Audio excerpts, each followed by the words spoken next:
Hey, I'm Lance Phillips. Today is National Two-Third Day. JR, what does that mean? I'm Josh Ryan. That means we have too many freaking national holidays. Do we ever? Way too many. We need a National Gloves Are Off Day where That would kinda everybody defeat just what we drops the mitts. That would kind of make us hypocrites, though, because we just said we have too many of those. Yeah, and but now we're adding our that's own. important. That's got to happen at some Okay. point. Everyone just dropping the mitts. You know what? That I do agree with. That'd be like the Purge. The Purge in Lloydminster where everyone drops the mitts. Lance Phillips, Josh Ryan with you for the Gloves Are Off. Ryan Sklapski, second time around joining us in studio. Second time guest. That's what I mean, second time guest, second time around. He's going to join us later in the show chatting about Canada games, Canada games that he was a big part of, and he's got some tales to tell, I'm sure. We're going to start locally. There was a big CPCA event that happened this week. Of course, the CPCA finals. But with Wayne Knight winning, it still begs the question that what does this look like going forward on a where are we going to be with this sport years down the road, Josh? Daniel King retired just after these finals. The guys aren't getting any younger, and there aren't a lot of new guys coming in. What's going to happen here? What do you see? Well, it depends on when you talk about long-term, if you mean long-term as in 10 years from now, long-term as in 20 years from now, 30, or do you mean even just a few years? Is the sport going to change much? I think if we go through 5 to 10 years, it's not going to change that much. I think there's still enough of a popularity here locally, and there are some young kids, Ray Mitswing, possibly having his sons take over next year, rather. And as you were mentioning before we started the show, plenty of kids in the stands. There is a generation that likes the sport and wants to be involved with it. The problem, in which I'm sure you're going to delve into now, is with all the animal rights activists that are against chuck wagon racing, rodeo sports in general, and how that's going to change the way the sport works, I think it's going to be interesting to see where it goes from here. Well, and a big part of this is going to be money. So it costs a ton of money. I was told by one of the drivers, at minimum, it's $10,000 a month. And that is just getting you by what's required to make sure the horses are kept up properly. But it costs more than that, realistically, to do it properly. And without sponsors, they can't do it. And if animal rights activists are going to be all over them, I don't know what the longevity of this is. Ray Mitswing is not going away in 2018. He is going to be back. His son Dale just passed his driving test. Dale is going to be driving potentially next year. BJ Carey's son Mitchell is under 2 years away. I'm not sure where this is going to be. It's a great sport. It has its downfalls as far as horse injuries and things like that. But that can happen with any sport. That's indeed. And the other thing they'll have to figure out over the next couple of years is how they do on social media and how they kind of affect other young people who aren't raised in the sport to get involved as well. Yeah. Some young people who enjoyed a pretty good showing over the weekend was the Prairie Pirates winning the Western Canadians Midget AA Championship. But some were saying maybe a little bit of an asterisk because they competed AAA all season before then going to AA for the championship. What are your thoughts there? Do you think there should be an asterisk? This is fascinating because on one hand, I understand it, that they relegated the 3 teams to AA. But on the other hand, I don't know if I have a problem with this. It's great experience for these kids to be at these championship events. But when you look at, for instance, Western Finals, the Pirates went 3-0. They scored the most runs at 43 and had 9 runs scored against them. That was the second best. They essentially clobbered teams is what happened here. So to some degree, yeah, it's kind of like the bottom teams that don't make the NHL playoffs automatically go to the AHL playoffs to play. I mean, that's insane. You would never do that. But that's basically what this is. It's essentially exactly what's happened. And I'm not sure that I fully agree with it, but I'm not sure I disagree with it either. Yeah, I lean on the camp of disagreeing simply because you either make a team AAA or don't make them AAA. I think even the kids, to an extent, obviously it sucks for the teams who train in AAA and compete in AAA, and then all of a sudden they're playing a team from a totally different caliber. But even the teams like the Pirates who play at AAA and then go down, I don't think they get the same kind of sense of accomplishment out of that, of having gone, well, we've moved down and now we're playing much weaker teams, especially, as you said, they clobbered their opponents. So I think it'd be like the Golden State Warriors playing the worst teams in the NBA over and over and over again. Well, that's all the teams in the NBA when they play the Golden State Warriors. But yeah, that is kind of what's happening there, and I just think I'd rather them take that consistently and just keep them at one stage versus another stage. And it's a misservice to them, and I think the teams they beat at the end of the day.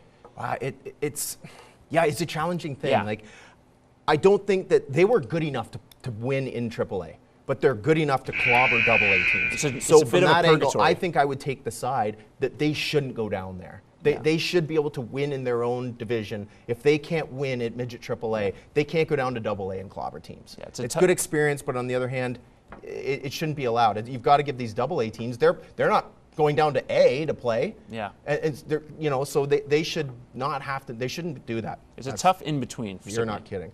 Leon Draisaitl signed a fairly substantial contract recently. The 22-year-old for 8 years, $68 million. That goes along with what Conor McGregor is an MMA fighter. Who's been in the news a lot. Yeah, who's going to make a lot of money. Conor McDavid, another 8-year contract. Josh, what is this going to mean for the Oilers long term? I think what this means for the Oilers is they are in a contentious possible place to do what the Penguins have done and what the Chicago Blackhawks have done, which is they've signed their 2 best forwards, their 2 key centerpiece players, and they have a quality goaltender. You can build the team around that. A lot of people are complaining about how much money they had to sign McDavid for and Draisaitl, but remember, McDavid is actually underpaid in terms of his total value, and Draisaitl, while young and he's still an entry-level contract. Entry-level contract. And the fact is, like, you know, down the road when the cap continues to go up, revenues continue to go up, that contract won't look so bad in 4 years compared to some of the money other players will make. So I think it's actually good for the Oilers, and if they can do what the Blackhawks have done, which is constantly bring in the side pieces and the little supporting cast to create a better team, they'll be great. This is what they needed to do. They've locked up their 2 best players in the prime of their careers, through the prime of their careers. If they can't win a Stanley Cup with these signings, they are not, maybe ever, going to win one. They've got to do it.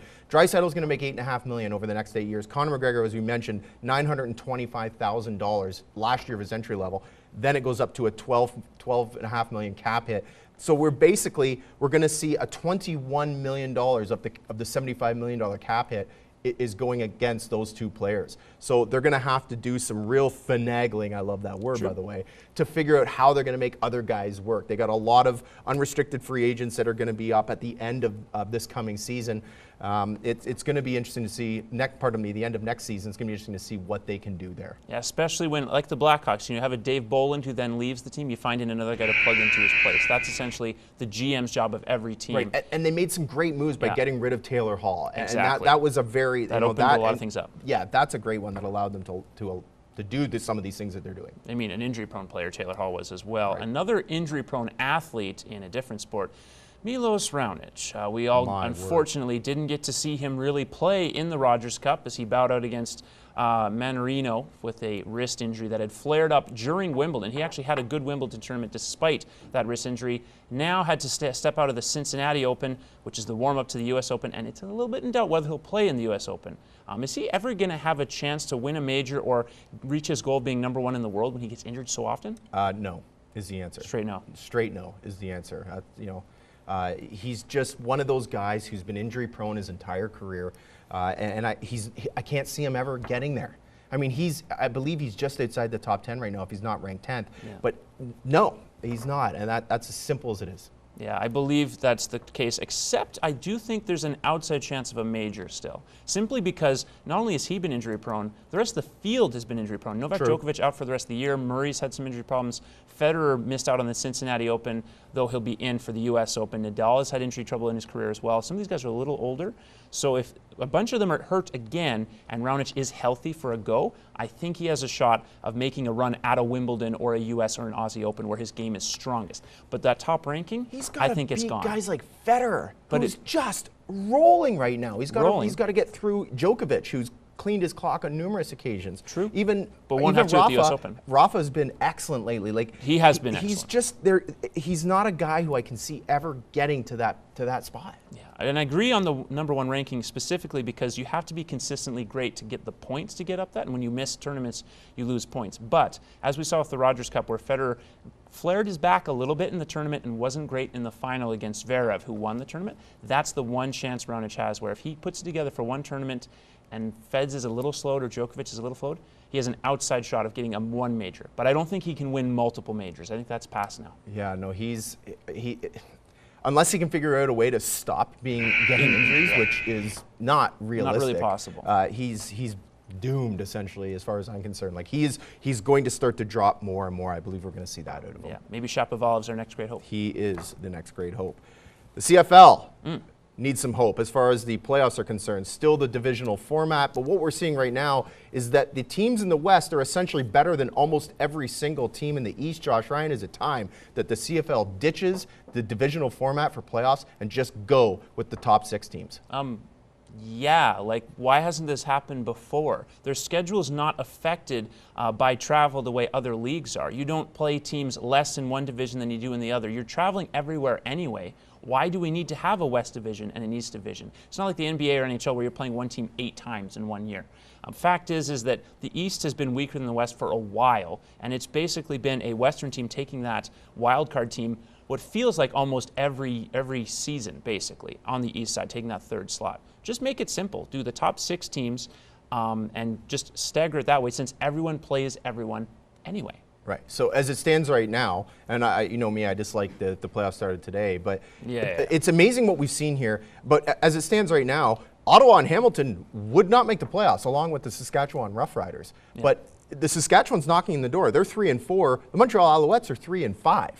Like it's an insane situation. Just go with the divisional format, or just go with the top 6 teams and make that work. Because there's no way that teams that are 2-6 or 3-4, as it stands right now, should be making playoffs. Teams with losing records shouldn't really be making playoffs, and that might happen in the East. Yeah. That might happen. There might be a losing team. Ottawa last year, a good example. I believe they were 8-9 and ended up winning the Grey Cup. Yeah. So, you know, they should just be going with the top 6 teams. The other thing to keep in mind here is that the Hamilton Tiger Cats are 0-8. Yeah. Who saw the Hamilton Tiger Cats being 0-8 this year? They may never win again. Not this guy. And I think you've seen it in other leagues where the NBA is thinking of changing their schedule because they've seen teams go under 500 make the playoffs. I'm just surprised it's never popped up on the CFL before. It's absolutely insane. The fact that they continue to run with this format is ludicrous. And I hope that Randy Ambrosie, their new CFL commissioner, is like, okay, let's put the brakes on this and sort this out. Because it needs to be sorted. Especially when they have so much momentum, too. You want them to keep this momentum going this year.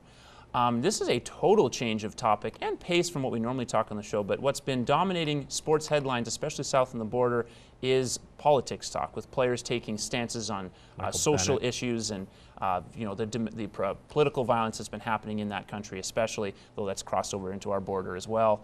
And people complain about that being talked on the radio, say stick to sports, don't talk about politics at all, I just want to hear about my sports. But when the athletes are talking about those issues, Lance, don't we then have to talk about it since we're covering those athletes? I think if it's a worthy story, then we definitely talk about it as reporters. Is it a worthy story?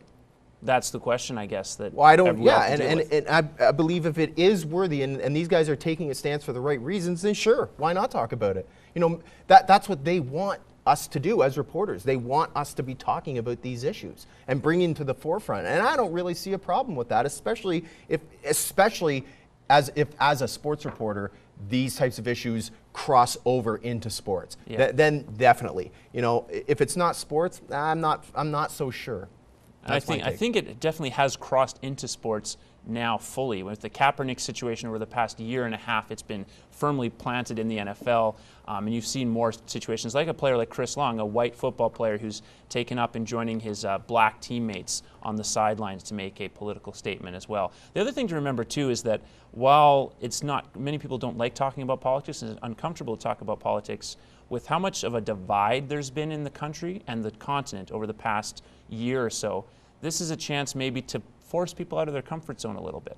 And and perhaps it does get people to talk more openly about things they disagree with, or of course there's the possibility that it exacerbates the political violence. The problem is that guys like Colin Kaepernick are alienating themselves to other NFL owners. Like the fact that Colin Kaepernick does not have a job is insane. And he doesn't have a job, I believe, because of what he's trying to stand up for, and he's creating a scene that owners don't want to deal with.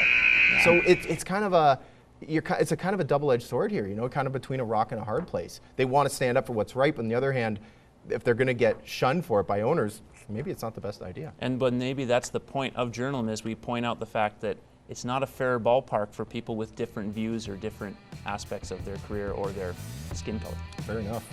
Albert, I barely got that out. Well, that's how Albert feels. Albert's on the other side. He's loaded up with tweets. And other things.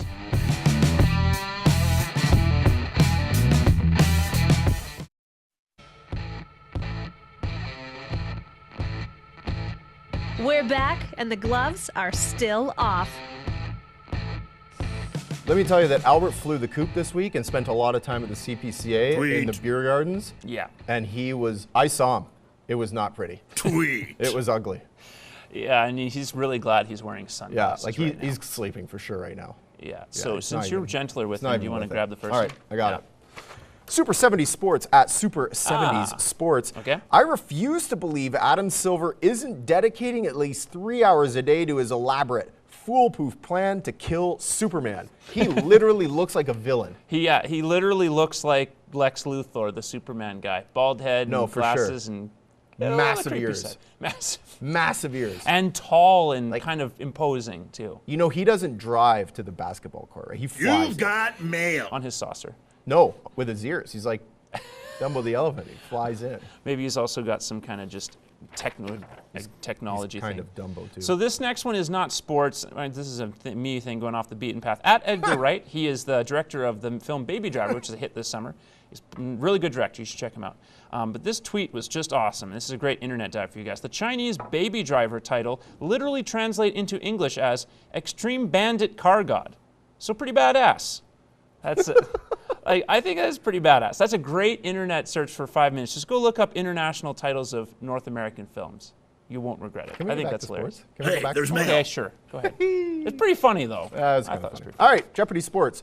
Josh Ryan, you could start at QB for this NFL team tomorrow, even if you don't know what football is. I'm going to guess that's the New York Jets. That is the New York Jets. That is the New York Jets and their I'm great at this quarterback Jeopardy Sports. woes. You got I have a mail. feeling we're going to come into another tweet here about the probably. quarterbacking situation. Probably. But first, at Not Sports Center, Kyrie Irving and LeBron discussing who is leaving the Cavs. Just pointing the fingers at each other. That's a classic Spider-Man cartoon reference. These guys That's don't like each other No, they don't. For a while, I was convinced there might be a chance it's a conspiracy, and they've been trying to gear this move. man. I think there's been enough things now that I it's would obvious. love to see them both playing there next year. At Cleveland. Yeah. Hey, Well, there's he hasn't been traded mail. yet. It's only a couple months No, away. I know. Only a couple months away. This was incredible. At Sports Center, Junior League Catch of the Year, hashtag SC Top 10. Just SC Top. Yeah. SC Top. That's That's one of the- unbelievable. One of the best catches I have ever It's seen. legitimately unbelievable. Begs the question, though, should it be a home? I feel like to some degree, this should be a home run. I know he caught it, but he also caught it over the fence and fell on the other side. I think if you fall on the other side of the fence, that should be a home run.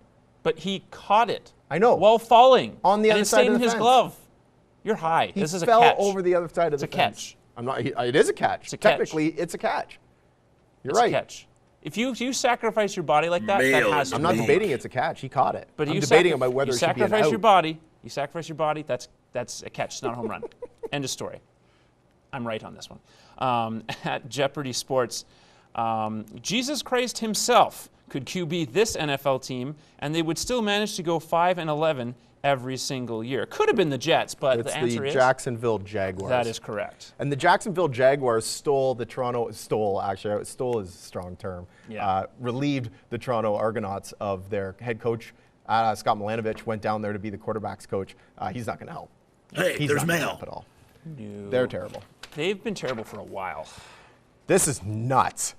Rob Friedman at Pitching Ninja. Marcus Stroman's slider movement. Just because this was a ball doesn't make it any less ridiculous. That's insane. It literally does a 90-degree turn. Like, how do you hit that?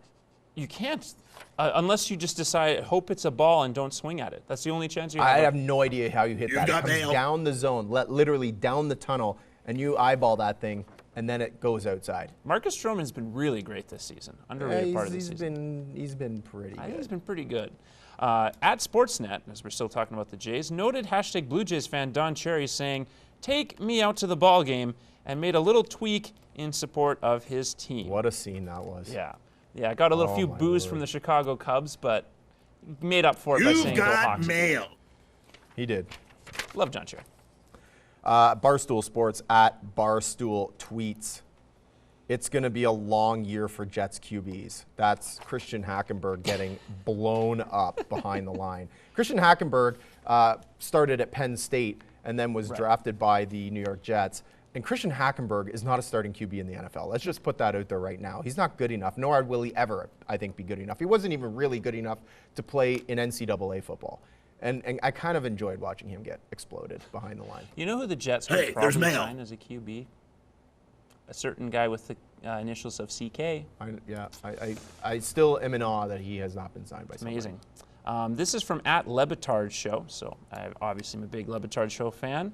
His father, Poppy, getting a little bit of champagne on his face after hearing he got a pay raise from ESPN. It looks like he has an egg on his head. Yeah, no, that is all champagne. Pay raise, yo. See you on Monday. #Poppy paid. He went on a little bit of a strike until he got a pay raise because he's the lowest paid employee at ESPN until this week. What would you make as the lowest paid employee at ESPN? It was minimum wage, for sure. It was basically a minimum wage job. He's just because he was retired, so they figured they could get away with it. You've got mail. Albert's the lowest paid employee. Well, that's for sure. Newcap Broadcasting. For sure. Wayne Knight Racing @Wayne Knight 2016. Kids Night at our barn was a hit. Come by for a poster if you missed it at CPCA Chucks. #Little fans are the best. Seriously, this kind of stuff is amazing. And the fact that Wayne Knight held a kids night where he brought all these kids into his barn, he put them on horses, took pictures with them, signed autographs, that's the kind of stuff that makes the sport better, and that's the kind of stuff that engages young people to continue to watch this sport, follow it, and hopefully one day outride and then drive. I totally agree with everything you just said. Not only is that proof that there is an audience with young people to take over in the sport, that's also what they need to do more of and find a way to make that more visible on social media. Young people love animals. Yes. I don't know of Male any in young the person that beak. doesn't love animals, unless they're psychopaths and want to kill them, seriously. But beyond that, they love animals, so They do. take advantage of it. And we'll end with this @NHL. A couple of hot dogs and a trophy with no one else Phil but Phil Kessel. Kessel. Kessel's a beauty, isn't he? Yeah. Winner, loser. Next.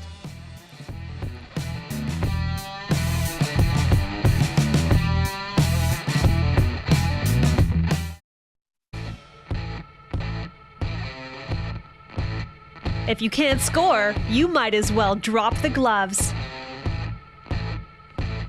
Winner, loser, JR. Yeah. You got some good ones and some bad ones? Yeah, I have a lot of losers again. But I Do feel you like really? Yeah, I pick a lot of It's a losers. real negative stance. I know. I'm just kidding. You get more fired up than me with us I do. bugging you. I bring on the suck. I do. When we come to Would you like to start? Would you like me to? You haven't started in a while. All so right, let's I'm happy to do that. Okay, I'm good. going to start on the positive side of things. See, Josh. that's why I wanted you I'm to going to start. start with a winner, and that is the Lloydminster Pee Wee AA Twins, who went to Western Canadian Championships, lost in the final, unfortunately, but really did the Border City proud. And the Prairie Pirates must be absolutely salivating watching these kids play ball, knowing within the next couple of years they are going to get some of this talent that's working its way up. That's absolutely true. A promising future for the next couple of years, and that is another great experience for those kids to go to that championship. For sure. Even though you have the disappointment of losing. And that they game. went in their own category. They went That's as true. AA. And That's they true. probably, realistically, could have played with AAA teams because they beat AAA teams at their own tournament. That's true. And another thing to take out of that is losing in the final. That does kind of add something. That's a good learning experience for sure. any athlete. For sure it is. So since I'm such a negative Nancy, let's go to losers. Men's tennis has been a loser for the past 2 weeks, basically, and that is because they're missing out on great opportunities to see great players. So many injuries with Federer, Nadal a little bit banged up, though he's played well. Milos Raonic has been banged up. Djokovic is out for the year. Murray had to miss a couple of recent tournaments. Del Potro's been injured. Stan Wawrinka injured. Thomas Berdych injured. That's basically the entire top 10 almost right there. And that could end up with a not as fun U.S. Open to watch, and it's been such a golden age of men's tennis. Maybe this is a sign of finally the old crowd moving out, and we're going to have to hope that these younger players take the mantle. It's not good for tennis, though, Josh. It's not good momentarily. for tennis. But we do have guys like Shapovalov and Zverev. The hope is that they can make that transition quickly. We've still been in that great era. It's And not, Federer, we it's had not Federer great Nadal, for but tennis if a lot of these old guys are kind of being ushered out. Yeah. And that's what you say, temporarily, right? Because we're not temporarily. going to It see has them to be. play. Hopefully, it's a gradual process. I Okay, guess. that's fair enough. I'll go with that. I also have a loser, Josh. But Okay. this loser is a loser in a different sense, and that's Okay. Marcel Corshane. And everybody in Lloydminster knows exactly who Marcel Corshane is. Marcel Corshane has been volunteering with all kinds of different sports organizations for nearly 4 decades, 37 years to be exact. And most recently, he's been working with a local organization, doing some stuff, and I'm not going to name the local organization. He asked for something to be changed that would make his job easier. He volunteers, okay, so he's not being paid for this. And the local organization said, no, we're not going to do that for you. So he has subsequently quit. If you have a guy that's working for your organization on a volunteer basis and you're not willing to help him make his job a little bit easier, you have some reevaluation to do. The fact that this guy is a community-minded person, he's very likable, and I think well-respected, and he no longer wants to work for your organization, that means go take a look in the mirror and sort this out. Because Marcel should not be the loser here. It should be the organization that he quit working for. Hey, you could have saved that for what's bugging you. And I totally agree with everything you said. When you have people who devote almost all of their free time to community service and volunteerism, you don't want to waste that. You don't want to turn that person off. That's a valuable member of your sporting community that you have. And your community in general. Absolutely. And the fact that he does not want to work for you and is spreading the word that he doesn't want to work for you, that's all I need to hear. Yeah. That's all I need to hear. And I got his back 110%. And that's not even a real thing, 100% is. But I have his back on that. I just totally disagree with that. He's a guy that I think I'd want to satisfy, and I want to make sure that he's sticking around because he gives my name my organization a good name. That'd be like saying, hey, Sclapper, we don't want to hang out with you anymore. That's crazy to me. Yeah, it's nuts.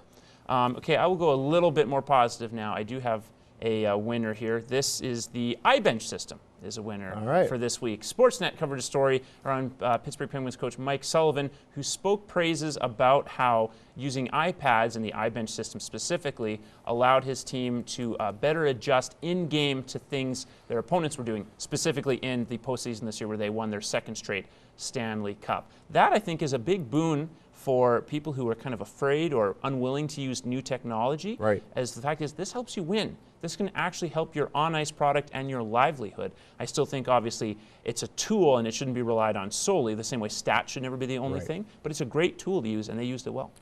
Stats are not a predictor of future accomplishments. No.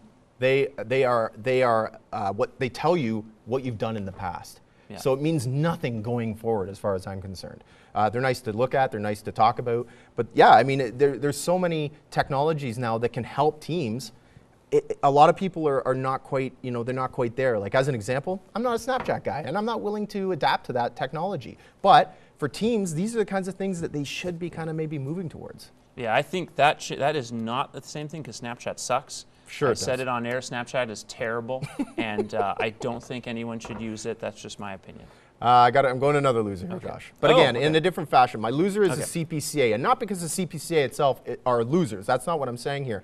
But they're losing because they're missing out on a prime opportunity, and the opportunity is a demographic, and it's women. The CPCA currently caters to men primarily. It's all male drivers in the sport.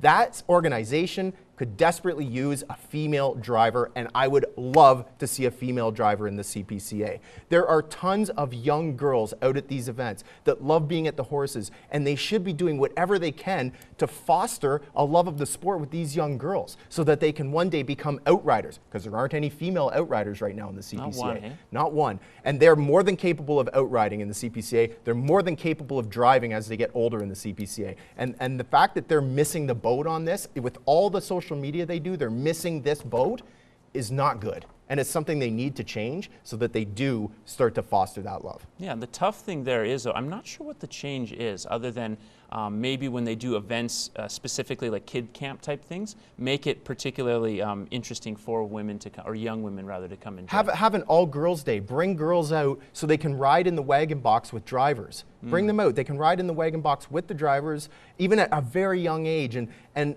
some of the girls probably aren't going to like it, but some are. It's like boys. Some of the boys wouldn't like it, and some would. But That's you've fair. got these kids there. And I always say that it's easier to cater to customers you already have as opposed to paying for ones you don't. And that's what they need to do. I agree. Just work that out. Make With it happen. that, we have a winner coming up.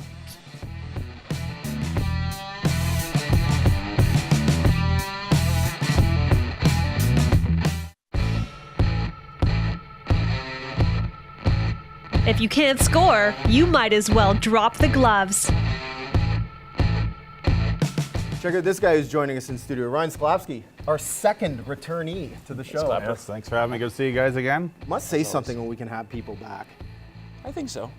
I think so. Either you're really bored, Or you you're enjoy- the bottom of the barrel and you gotta you gotta scrape what you can from there and bring in the returnee. So Ryan, we want to get you on again. fine, Okay, just for you, Lance. And Josh. Let's talk about the Canada Games that you were involved in recently. Yeah, that was. I know you're excited to go before you left. Now that you're back, how did that reality meet the expectation of what you're expecting? Well, I left July 25th. It was an interesting drive because I live on the south side of Lloyd here, but I stopped in Alberta just to say I did 3 provinces in one day. So picked up somebody in Saskatoon, picked up another person in Regina, got to Verdun, Manitoba. I was like, okay, somebody's got to take over the last drive. It was 11 hours on the dot, Wow. which That was a is bit of a a trek. grind. And then, so that was July 25th, and then the athletes arrived July 27th. So they were on the res at University of Manitoba, which was kind of cool, having everybody right on campus there. And then our host hotel was just north of campus, so we were 10 minutes away, so it made it nice and easy. And yeah, it was really cool. Just, I bug you, Lance, all the time about your love for the Argos, and big Ontario guy, and I'm a true Sasky, bleed green, and it was really cool to be a part of a cultural festivity of that magnitude. So. Absolutely. What was it like just seeing so many different athletes from across the province interact with each other outside of the sport too? It was really cool, the family aspect, that it didn't matter where you were from. So the example was Yukon. Part of their outfit was their Yukon toques.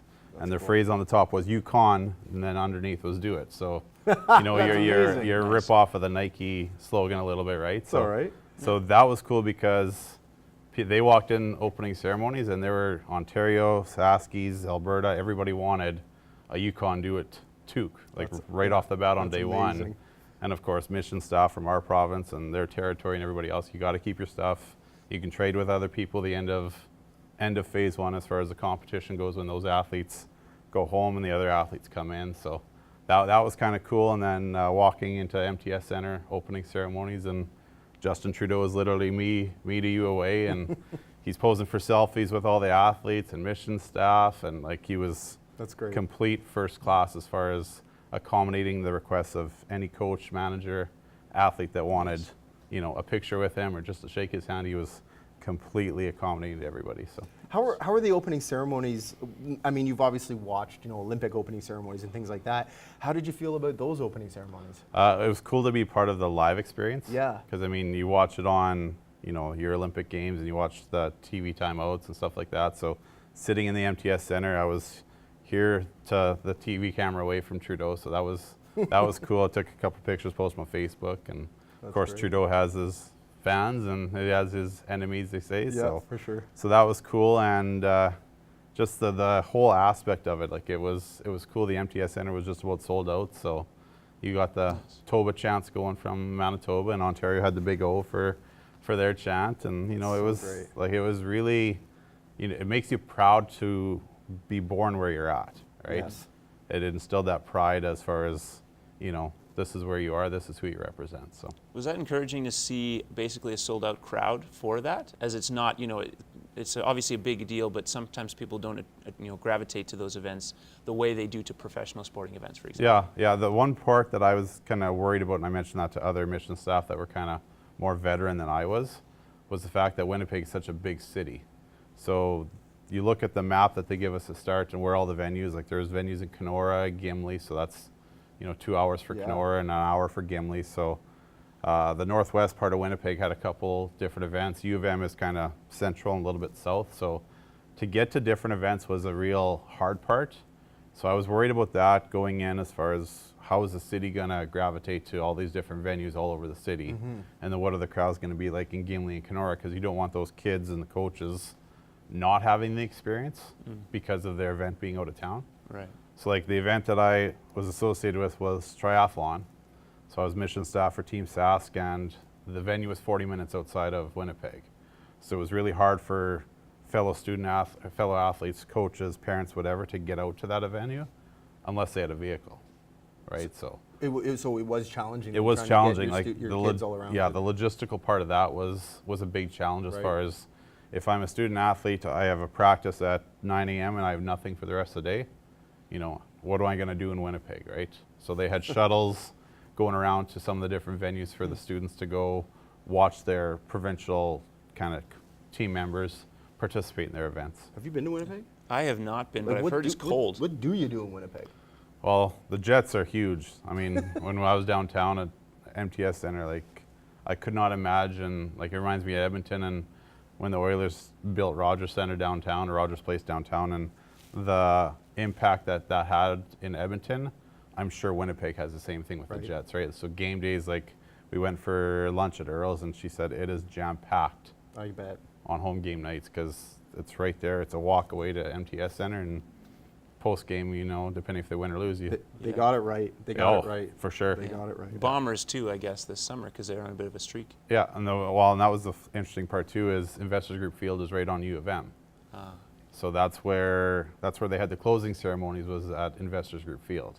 So we drove by there all the time to pick up athletes and check it out. So Off topic here, but how does Investors Group Field stack up to the new Mosaic Stadium? Because I know you have season tickets at New Mosaic. yeah. When I first saw IGF, I was really kind of hoping to get into the stadium just to go check it out, because the construction of it and the way the roof is built and the way the walls are built there to protect the wind, because Winnipeg is famous for the wind, just like Regina is at Old Mosaic.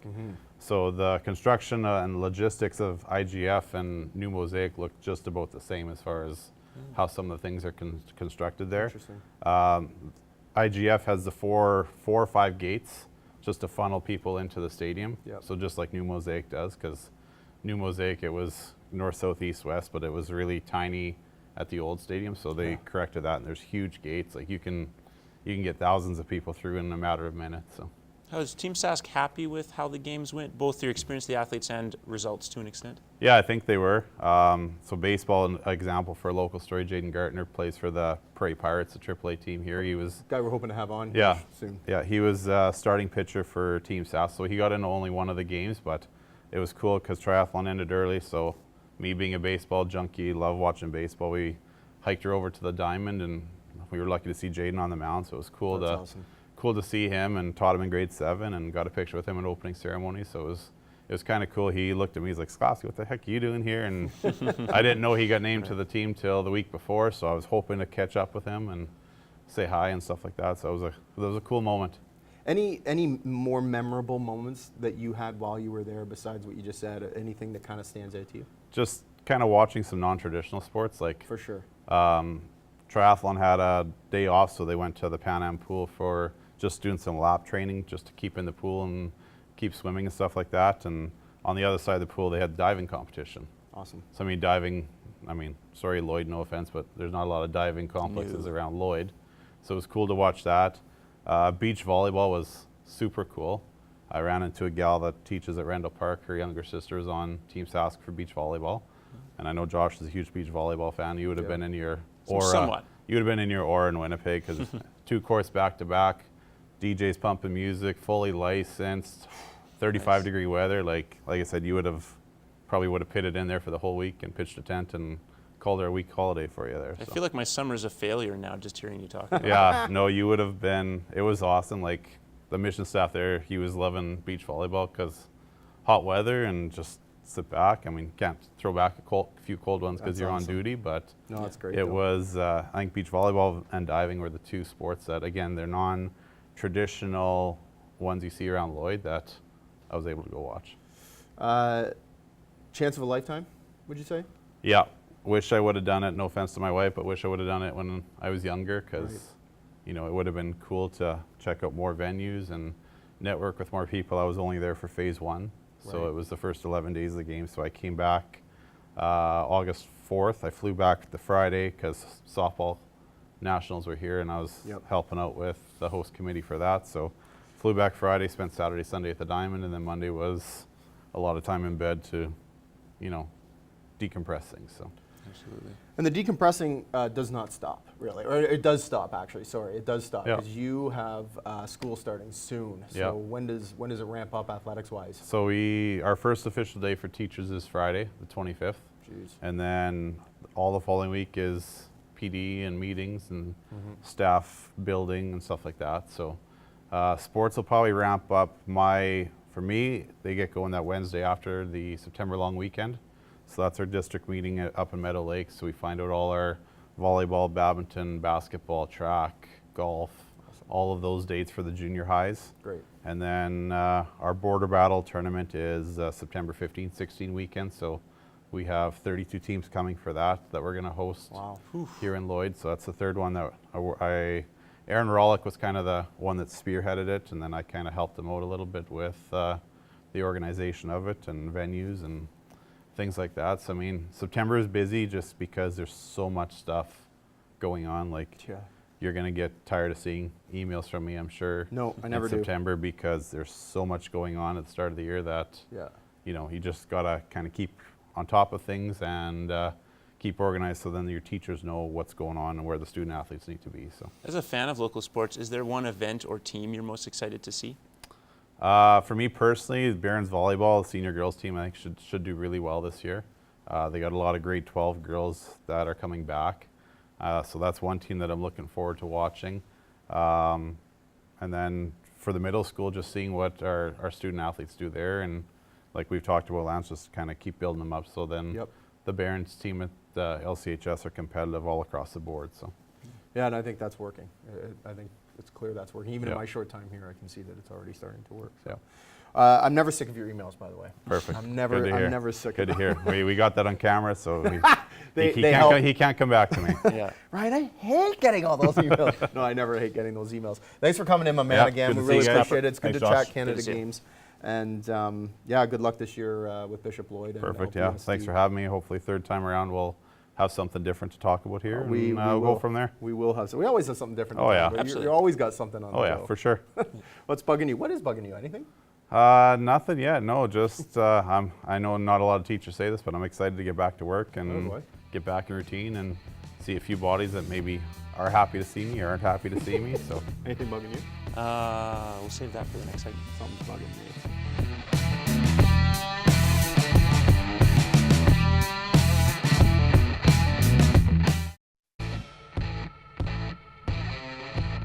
We're back. You can keep your gloves on, but ours are off. Thanks for joining us, sports fans. Ryan Sklopski, always a good guy. Yeah. Like, I don't know about you, but I just love talking to him. He's a cool dude, and he's instrumental with local sports. Like, he is instrumental in helping with local sports, just being a massive part of the community, another community guy. You know? Yeah, and that's one of the most valuable things about any local community, especially in the sporting world. Like, you need those people to make those events happen that lead to, that starts with the minor kids when they're 8, 10, 9, 10 years old, and all the way up to college. I can't fathom where Bishop Lloyd or LPSD sports are without Ryan Sklopski. Yeah, I just can't imagine a Ryan Sklopski-less world here. The guy's incredible. Listen, what's bugging you? Well, where do I begin? And I know I've talked about them already, but it's the NFL, man. Everything about the NFL Just bugs me. From the possible institutional racism that's there to the way they've refused to conduct themselves with properly with it in terms of concussions. And now what's really bugging me is the way people consume the NFL. Because and we talked a little bit about politics earlier, my biggest problem with in NFL culture is that people just gloss over all of the dirty stuff and just, okay, good, now the game's on and I'll watch the game. If we want to not see domestic violence, if we want to not see players cheated out of money, if we want to see people not mistreated and given misinformation about the dangers of playing football and the concussions, the impact rather concussions can have, then we need to hold the NFL accountable. And you do that by not just simply consuming every Sunday game that pops on as soon as it's on and forget about the fact that there's a lot of dirty laundry that the NFL has. You could make similar arguments, of course, about the NHL, about the NBA, but the NFL, it's very obvious. We saw a video of a man punching his wife in an elevator. We found out proof that a man threw his ex-girlfriend onto a couch with guns. And then we have proof this year, which we've talked about on the show, that the NFL canceled a concussion study after spending $16 million of it because they decided they wanted to save the other $14 million when the results were not going in their favor. Hold the NFL accountable if you want to see change instead of simply being a blind consumer of the sport each and every year. Bravo. I agree with you. It's the bigger problem here maybe isn't that the NFL isn't doing this, it's that fans are allowing That's them what to I'm do it. saying. So the fact that the NFL initially suspends a guy in Ray Rice for punching his fiance or his wife in the elevator for 2 games, if I'm a woman, I'm not going to an NFL game. I'm not going to an NFL game until you prove to me that you're willing to do what it takes to get that right. As a woman, knowing that's how they treated domestic violence, why would you ever want to watch an NFL game again? It's terrible. It's terrible. What's bugging you? I know I said something was bugging me with Sclapper, but Yeah. I'm going the other way here. This is totally the opposite, and I know it's against the grain of what's bugging you, but It's against your grain too. Yeah, it kind of is. I want to send out a real heartfelt thanks. And that real heartfelt thanks goes to every single CPCA driver that I talked to over the course of this year. I moved here from Ontario in November. I didn't know anything about chuck wagon racing. I didn't even know what a chuck wagon was when I first got here. I did some research, I found it out. I relied on guys like BJ Carey. I relied on guys like Jamie Labacane. Most recently, Wayne Knight's given me a lot of information. And those guys really helped me to understand what the sport was about and really to love what they're doing. I have a great respect for animals. I don't like to see them get hurt, but on the other hand, I understand why they do it. And I really, they've made my stay in Lloydminster so incredibly good because I've had the opportunity to meet these people, to interact with them on a weekly basis, and they're just fantastic men. They're all fantastic men. I spent a lot of time with Wayne Knight over the course of the finals. Absolute standout guy, and there isn't any one of them that I couldn't say that about. They're incredible people. And if you haven't been to a chuck wagon race or you haven't had the opportunity to meet these drivers, you need to take the time to go and do it because they are stand-up guys. They deserve your respect, frankly, and they have gotten mine. And that's what I have to say about that. It's just it's an awesome.